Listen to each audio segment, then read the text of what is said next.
All right, welcome to lesson 5. We're pretty much picking up where we left off from lesson 4, which was on adding and subtracting.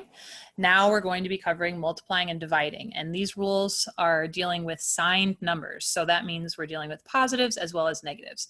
I actually find the rules for multiplying and dividing to be easier to keep track of than adding and subtracting. So here they are summarized. If two numbers have different signs, the answer will be negative. If two numbers have the same sign, like negative times negative, the answer is positive. So knowing those rules, we should be able to take a look at some of our examples here.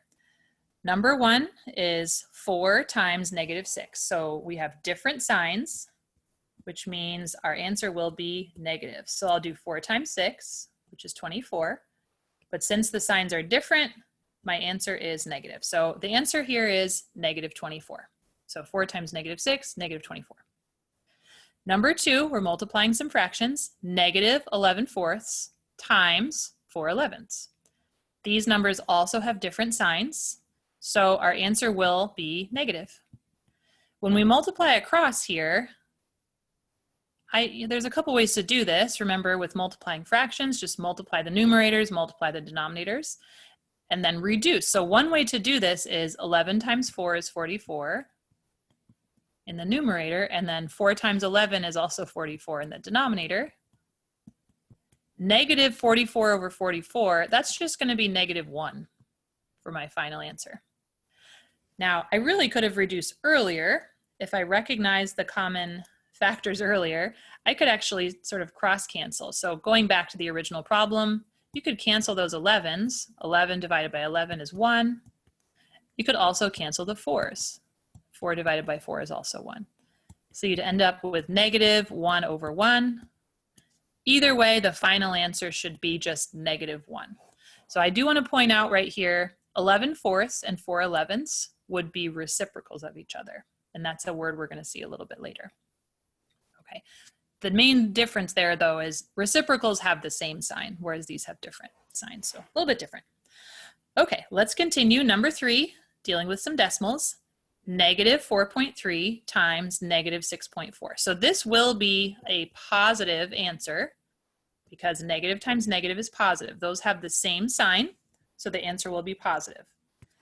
Now, I know you have a calculator nearby and you can just type that in and move right along, but I do want to remind you how to show your work without a calculator, because you might need to do that if this is a test question. So just a reminder about multiplying decimals, 4.3 times 6.4. There's no need to line up the decimal points, although it happens to work out here, but that's not necessary. I'm just going to multiply. Let's see, 4 times 3 is 12, carry the 1. 4 times 4 is 16, plus 1 is 17. So I have 1, 7, 2 in my first row. Now I'll add a 0 placeholder, and then I'll move on to the 6. 6 times 3, 18, carry the 1. 6 times 4 is 24, plus 1 is 25. Now I'm adding, so 2, 7 plus 8 is 15, carry the 1, that's 7, 2. So the numbers I have down here, I have 2, 7, 5, 2. I need to know where to put the decimal point. I mean, you can kind of estimate your answer here. If you just ignore the decimals for a minute, if this was just 4 times 6, 4 times 6 would be 24. So my answer should be roughly close to 24. So the only place that the decimal really makes sense to go is right here between the 7 and 5, 27.52. Anything, anything other than that would be either too small or too big for an answer. So we don't want it to be 275. We don't want it to be 2.75. It should be 27.52. Okay, sorry, and I'm so low on my slide here, it's not letting me write it. So I'll write it right next to it, 27.52. Now the rule is, however many numbers are past the decimal point in your original answer, in your original problem, that's how many numbers are beyond the decimal point in your answer. So notice how I've underlined the 3 and 4.3, the 4 and 6.4, that's 2 different places. And then in my answer, I have 2 places past the decimal point in my final answer. So my final answer is positive 27.52. Negative times negative is positive. I just had to do a little more work multiplying decimals with that one. Okay, next, number 4. We are multiplying 4 numbers together. In general, we can go left to right. We'll talk about order of operations another time. But I do want you to know with multiplication, you're welcome to group the numbers differently. We'll also learn that we can switch the order when we multiply. That's called the commutative property. We'll learn that later. So there's a few ways to do this one. When in doubt, if you don't feel comfortable trying different ways right now, just going left to right is fine. So I'll do that. 2 times negative 3, that would be negative 6. Okay, so again, the original problem is 2 times negative 3 times negative 4 times negative 1. Sorry if I forgot to say that before. What I've done so far is just multiply the first 2 numbers. 2 times negative 3 is negative 6. I copy down the other 2. Negative 6 times negative 4 is positive 24. Now I'm bringing down the negative 1. 24 times negative 1 is negative 24. So it kind of felt like a few problems in one there. Notice every time I had 2 numbers with different signs, my answer was negative. Every time I had numbers with the same sign, like negative times negative, that became positive. Okay, so again, 2 times negative 3, negative 6. Negative 6 times negative 4, positive 24. Positive 24 times negative 1, negative 24. You could also count how many negatives there were in the original problem. There's an odd number of negatives. That means we'll have a negative answer. Okay, if there's an even number of negatives, they kind of pair off and become positive. All right, good. So those are our first 4 multiplication examples. What we're going to see next is a question about reciprocals. Okay, so a reciprocal is essentially when you, I think of it as flipping a fraction, but here's the official definition, or one official definition. 2 numbers are reciprocals if their product is 1. Usually that will happen when you are taking a fraction and flipping it, kind of like 4/11 and 11/4. So some of these will be pretty quick. The decimal ones are a little harder. So find the reciprocal of each number. Number 1, 2/3. So the reciprocal of 2/3 instead of 2/3 would become 3/2. That's the answer. Because 2/3 times 3/2, if you simplify, you end up getting 1 for your answer. It's 6/6, which reduces to 1, or you can reduce earlier. Notice I'm keeping the sign the same here. Positive times positive gives me that positive 1. Now for number 2, negative 1/7, I would need another negative to give me an answer of positive 1. So the answer here will be a negative number. If I take this fraction and flip it, instead of negative 1/7, it would become negative 7/1. It's negative 7/1. Negative 1/7 times negative 7/1 would equal positive 1. Now, negative 7/1 is not an acceptable answer. It's not reduced. So the final answer for that one is just negative 7. So the reciprocal of negative 1/7 is just negative 7. And again, you can check that when you multiply those 2 together, negative times negative, we get positive 1. Now the next 2 examples start out as decimals, so there's a little extra work here. What you'll want to do is rewrite your decimal as a fraction. So this one was, you're given a hint here, negative 0.4. The 4 is in the tenths place, so you can rewrite it as negative 4/10. So this is negative 4/10. Then when I flip it to take the reciprocal, it's just negative 10/4. And since I didn't reduce the 4/10, now it's time to reduce. So the negative 10/4, if I reduce by a factor of 2, becomes negative 5/2.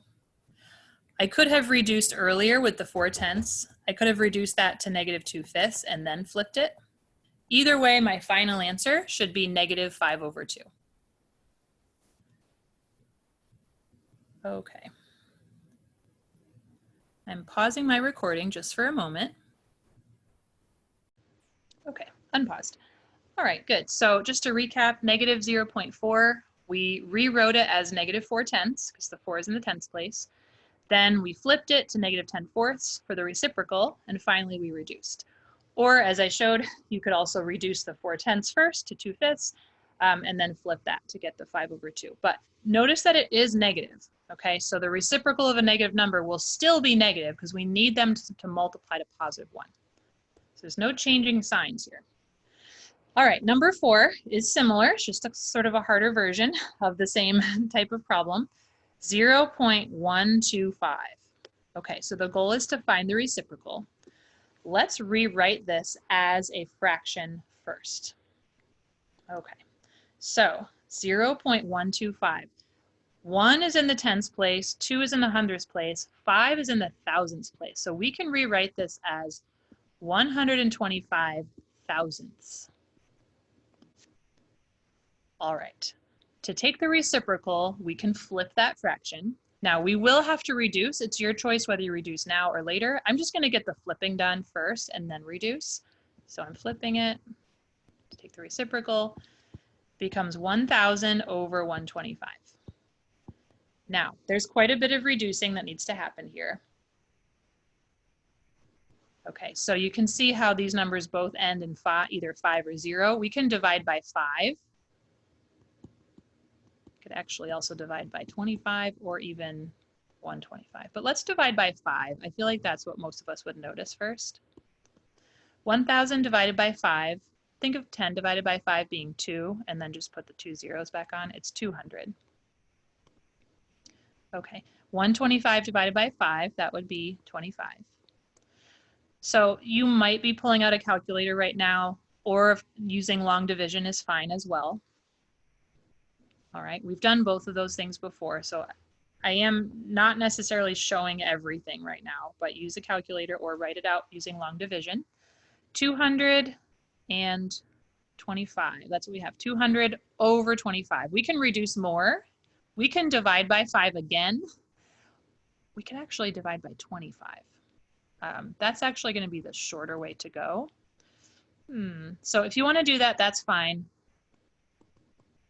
But just in case you're wondering, if you just divided by 5, 200 divided by 5 is 40. 25 divided by 5 is 5.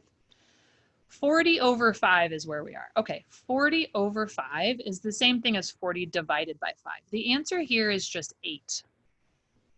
Okay, so our final answer is 8. By the way, this original decimal here, 0.125, 125 thousandths, that's really the same thing as 1/8. So if we had reduced earlier, we would eventually end up with 1/8. And then when we flip it, it would become 8 over 1, which is the same thing as 8. So that was definitely a harder one. We started out with 125 over 1,000, then we flipped it, and then the reducing took quite a while there. I took the long way. You could reduce it faster by dividing by 25 if you noticed that that was a common factor. But I just divided by 5 and it worked out. All right, so all of that was to set us up for dividing. So we need to know how to find reciprocals in order to understand dividing. Okay, so because remember with dividing, with fractions in particular, dividing is the same thing as multiplying by the reciprocal. All right, just looking ahead here. Okay, good. So number 1, 48 over -8. This is a division problem. 48 divided by -8, those signs are different. So my answer will be negative. The answer is -6. If you reduce this as a fraction by dividing by 8, you end up getting 6 over -1. Still, -6 needs to be your final answer. Okay, number 2, -26.1 divided by -4.5. Negative divided by negative will be positive. Let's just remember how to do long division with decimals. 26.1 divided by 4.5.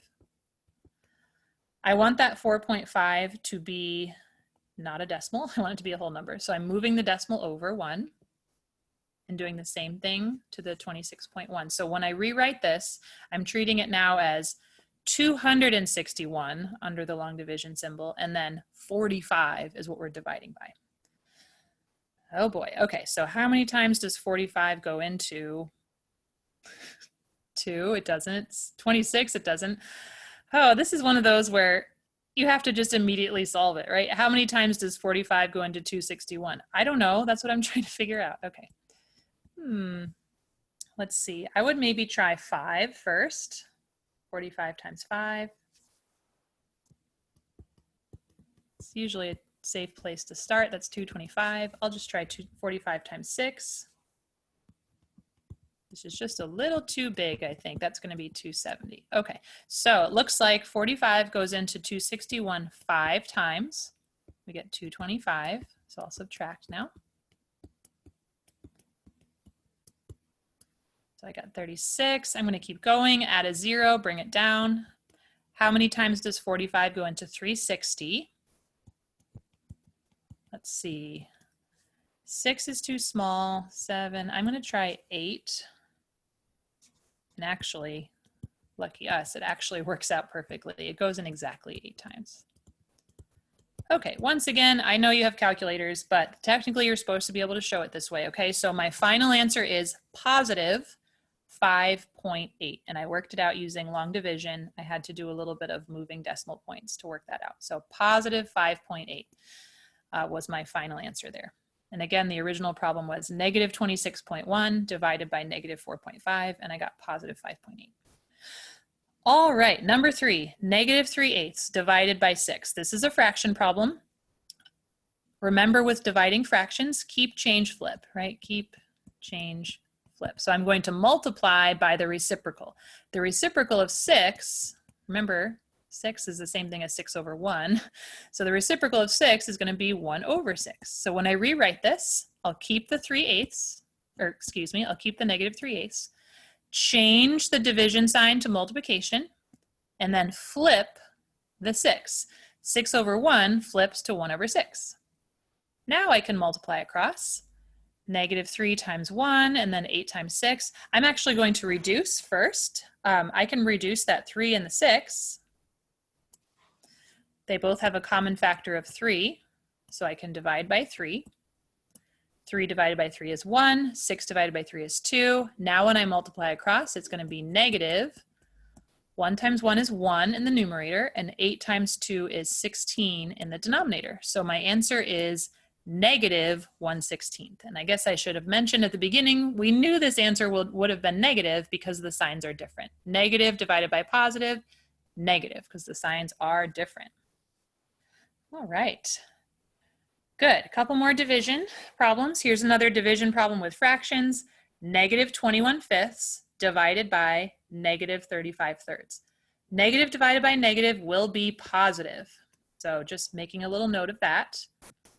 Once again, keep, change, flip. So negative 21/5 times, now I'm flipping, taking the reciprocal, negative 3 over 35. Okay, the numbers are getting a little bigger here if I multiply across, so definitely a good idea to reduce.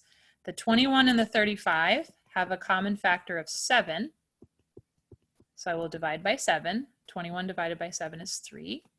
35 divided by 7 is 5. I'll multiply across. Negative times negative is positive. 3 times 3 is 9. 5 times 5 is 25. So my final answer is positive 9 over 25. Now for these last two problems on this slide, they both involve 0. 9 divided by 0 is the next one, and then we have 0 over 5. Okay, so 9 divided by 0, the answer there will be undefined. So anytime you are dividing by 0, your calculator usually says something like domain error, but we need to just say undefined for our answer, all right? And then for number 6, if 0 comes first, if you take 0 divided by something, like 0 divided by 5, that will be 0, okay? So it matters where 0 is sort of in the order. If 0 comes first, the answer is 0. So 0 divided by 5 is 0, right? If I have $0 divided among 5 people, we each get $0. Whereas if you start with a number like 9 and try to divide by 0, that's not something we can really do and get a real answer. So the word we use is undefined. So once again, 9 divided by 0, that would be undefined. So any fraction over 0 would be undefined.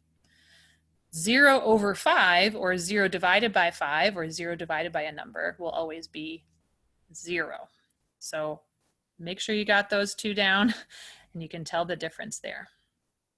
All right, so We're at our last slide here.